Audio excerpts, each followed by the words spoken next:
Hola, soy Mónica y soy la profesora virtual de Seisonte.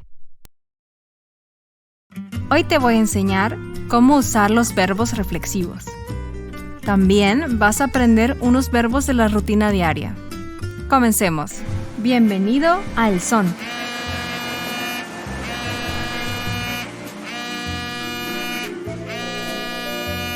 Me despierto a las 6 a.m. Me levanto a las 7 a.m. Desayuno hasta las 8 a.m. Me lavo los dientes. Me visto.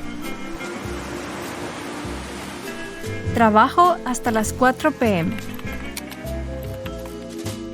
Por ejemplo, trabajo en cómo te puedo explicar los verbos reflexivos. Los verbos que hemos usado hasta ahora son despertarse, levantarse, desayunar, lavarse, vestirse, trabajar. Quizás te has fijado que unos verbos terminan en se. Estos son los verbos reflexivos.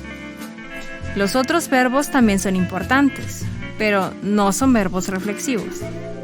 Para poder usar los verbos reflexivos, tienes que saber los pronombres reflexivos.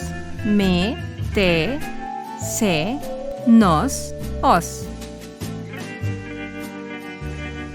Hay que usar los pronombres reflexivos para conjugar los verbos correctamente.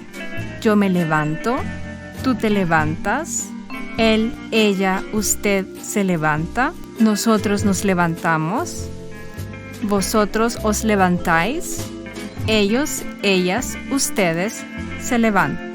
¿Todo claro?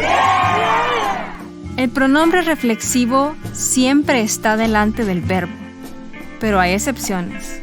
Por ejemplo, cuando digo get up, o sea, levántate en español.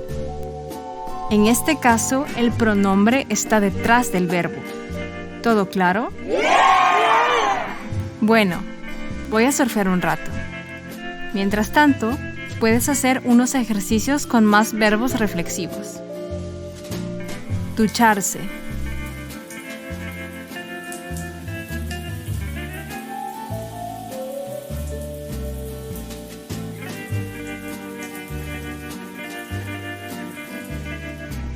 Acostarse.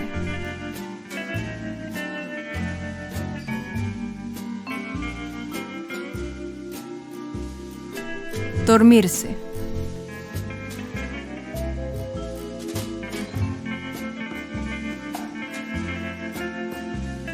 Espero que te haya gustado este video. Si quieres leer más sobre este tema, puedes visitar nuestra página web. Hay un enlace en la descripción de este video. Hasta pronto.